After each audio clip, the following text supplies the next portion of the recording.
Hey guys, it's Julian, and today I'm going to be showing you how to make Detroit techno electro stuff like Drexciya. As usual, you can get the full project files, samples, MIDI, presets, everything like that from this video. It's available right at the top of the description on my Bandcamp, and if you're a patron on my Patreon, check there because it's already available. And yeah, let's get started. So we're at 128 BPM. The first sound that we have here is the Synth Sequence, which sounds like this.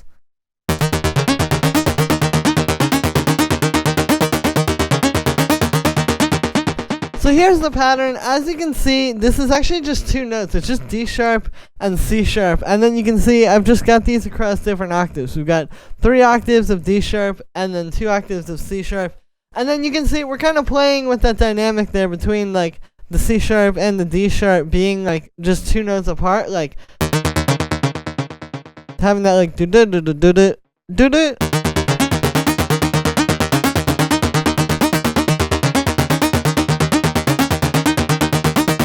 So yeah, it's a really simple synth riff. The way you want to think of this is kind of like you're making like more like a sequencer type of riff than it is like, you know, being super musical with it. Like you want to maybe choose like 2 or 3 notes, play with those notes across different octaves, and just like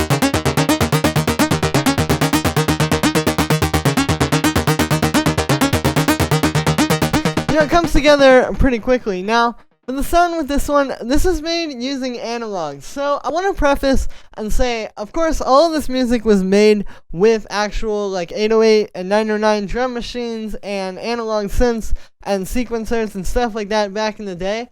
But today, I'm going to be talking to you more about how you would do this type of stuff with a modern setup. You know, like obviously the modern setup is a lot more in the box than it was back in the day. So we're going to be talking about ways to kind of get that vibe, but with modern stuff. So you can see I'm using analog here. We've got a square wave with I've got the pulse width turned up a bit, and then I've also got the saw wave here, which you can see we've got the sync turned on. So here is just the saw wave, and then just the square wave. So you can hear like when we put those together, we get this nice, very fat, sort of crunchy waveform. And then those are going into a low pass here. You can see I've got an LFO and a bit of an envelope on that. So you can hear the LFO is just kind of like slowly moving it. You know, it works nicely because like if you don't have that, it's kind of just too flat. Like over the course of your track, it's going to feel a bit boring. So the LFO just gives it like a little subtle bit of movement there to bring it to life. And yeah, and then we got the amp envelope set like that. Then we just have a bit of glide. Here's without that.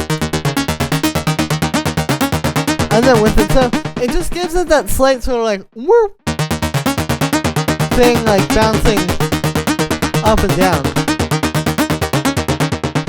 Then I just have a bit of echo. You can see we just have it on the regular stereo setting. And I've got some chorus. So it's about just giving the sound some space. The echo actually is pretty important in terms of like this sequence, because it gives you some overlapping notes. Like if I turn it off,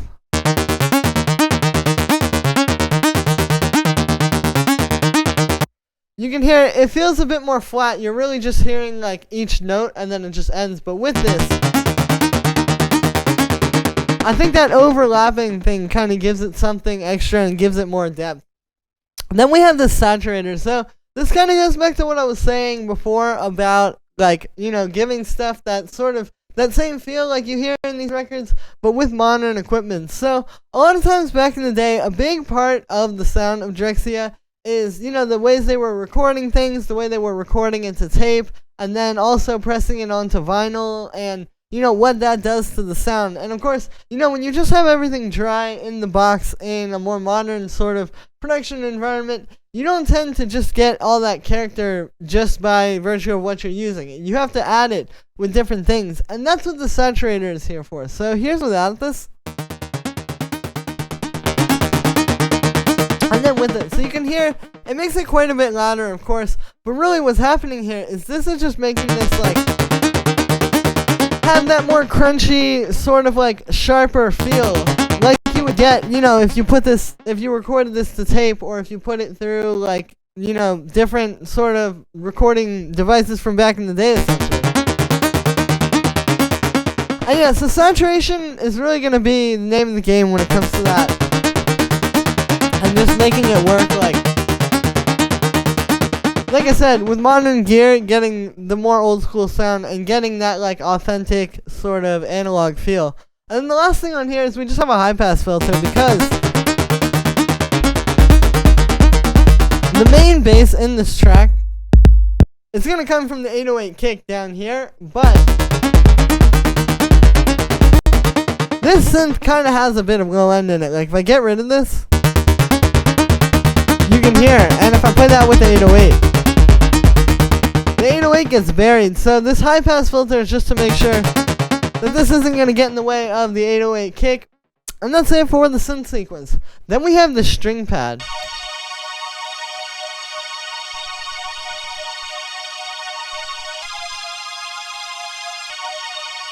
So this is also that very old school sort of like 90s Detroit techno electro sounding pad like you would hear in a lot of those tracks. I'll show you the sound in a second. Here are the notes. So these are really simple chords. All they are is just D sharp minor 7 and then F minor 7. So we're literally just doing like that one chord and then the same chord up plus 2. And if you look at the root notes, you know, we're kind of just following the scale of D sharp minor. Like you can see we've got D sharp,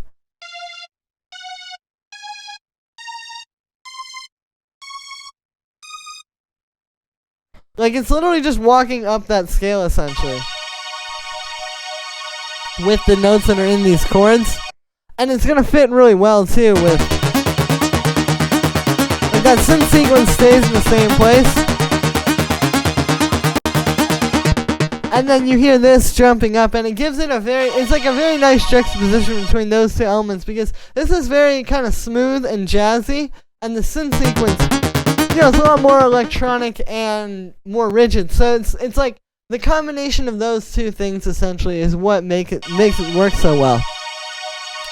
Now for the sound with this one is this vintage string sample that I've got here.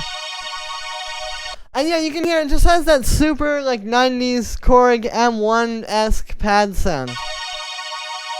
So the way I've done this here is I've just brought it into a simpler, and then you just turn on the loop, and then what happens is there's this fade knob here, which allows you to make a smooth loop, because if I get rid of that, you may not be able to hear it super well, but there's sort of like a click that happens there every time the loop restarts. So if you turn up the fade, there you go, you get a perfectly smooth loop. Then we have this chorus here, which is just spreading the sound out a little bit. And then I have this drum bus. And so here is, without this. And then with it, you can hear this gives it a bit of saturation and a bit of fatness. But a big thing that's happening here is it's kind of cutting off some of those sharper highs. So this goes back to what I was saying before in terms of getting the more like, you know, authentic analog sound.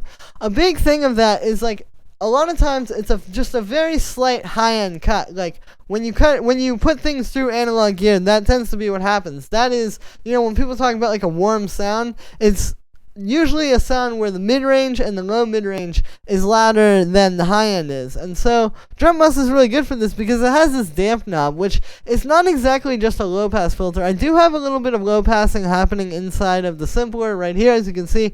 But there's something a little bit more to this. I don't think it's just like a standard, like just cutting off the highs. But again, you can hear without it.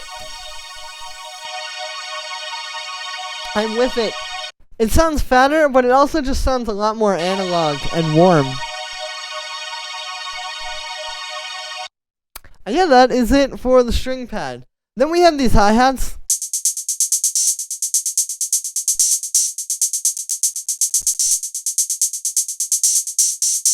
So you can hear we have this 808 hi-hat, sort of like a closed one, which this one, the main thing here is that it's just playing straight 16th notes, but there's a lot of depth to this pattern because of the way we're working with the velocities. You know, it's like rather than just being the whole way through just one note, you know. So yeah, we've got that in there. I definitely recommend doing that because it's all about like getting more out of less. It's like, you know, instead of adding another element to accentuate all those percussion notes, just turning the velocity down is all you needed to do, and you create this cool pattern. And then we have the closed, or the more like open hi-hat. You can see that one's just going through some drum bus. Again, helps to make it sound a bit more analog. And yeah, like, the main thing with that one is making sure it's like, you just want these quick little stabs. You don't want it to be too long. Like, if I make these notes really long,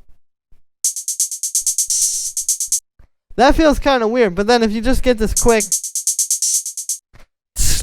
like that, you know, that's more like what you want, because it's going to fit a lot better into the groove. And then on the groove here, we just have a bit of EQ and some drum bus. So here's what that does. And then with them, it's important to make sure these hi-hats are hitting right. Like when I was listening and referencing with Drexciya tracks, it's like you can't just have the hi-hats be too quiet or too soft. They need to really be like full sounding, and they need to be punchy like this.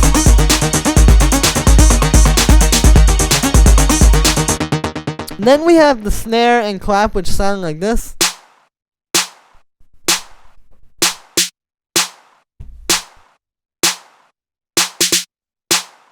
So this is just your pretty straightforward standard 808 snare. You can see we just got some drum bus on that and a bit of an EQ, just making that one like hit a bit more. And then we have this 808 clap. And yeah, so something that I noticed with these tracks is if you really want that punchy snare, it's all about layering the snare and the clap together, because you're getting the best of both worlds. You get the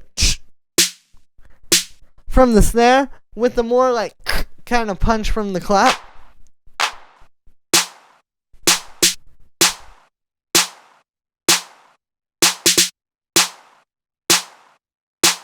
And yeah, you can hear like when you put those together, you just get like a certain type of punch that you can't get with just the snare or just the clap. And then you have like the little notes.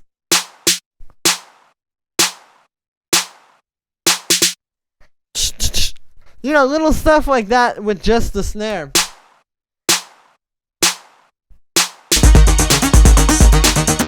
And there it is. But yeah, layering the snare and the clap from the 808 together is a really great way to get that like super full sounding, hard hitting punch on the 2 and 4. And yeah, then we just have this 909 rim shot. You can hear that. Just like quick little percussive addition to the groove here. So yeah, this is just pretty much playing straight up, like there's really no processing on it. But yeah, this is just to be in there because it's not all just the 808. Like, a lot of these tracks are made with the 808, but they used a lot of 909 sounds as well. And I think combining them is really like, you know, that's the full palette. It's not just 808 sounds, but you want to combine multiple drum machine sounds essentially. And yeah, and then the last thing we have down here is this big 808 kick, which sounds like this.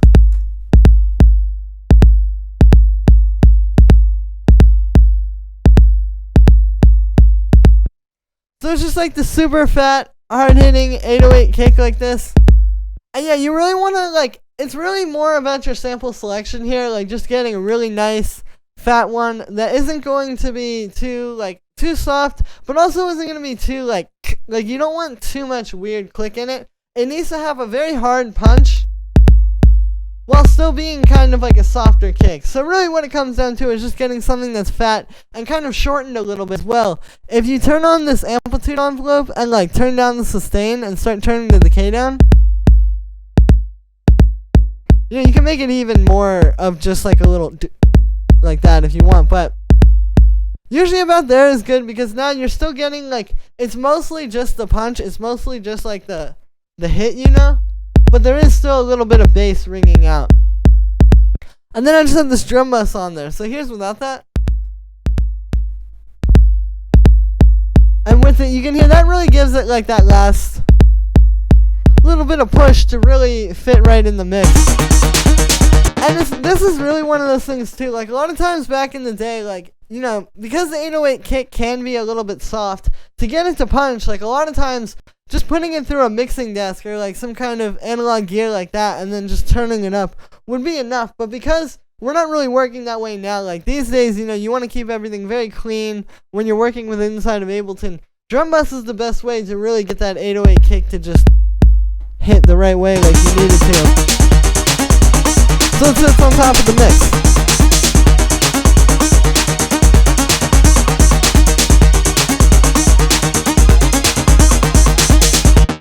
Sick. And yeah, so that is it for this one, guys. I hope you enjoyed. As always, make sure to like this video as well as subscribe, and let me know what you think of this video in the comments. Let me know which video you want to see me do next. If you want to see me do more Detroit techno, I will definitely make some more of these types of videos. And yeah, as always, you can get the full project files, samples, MIDI, presets, everything like that from this video is available right at the top of the description. Thank you very much, everybody, for everybody who's been supporting me with these lately. This is a great way to support me if you enjoyed this video. Plus, you get all the samples and files and everything like that from the video. And yeah, thank you so much, everybody, and I will see you tomorrow with another video.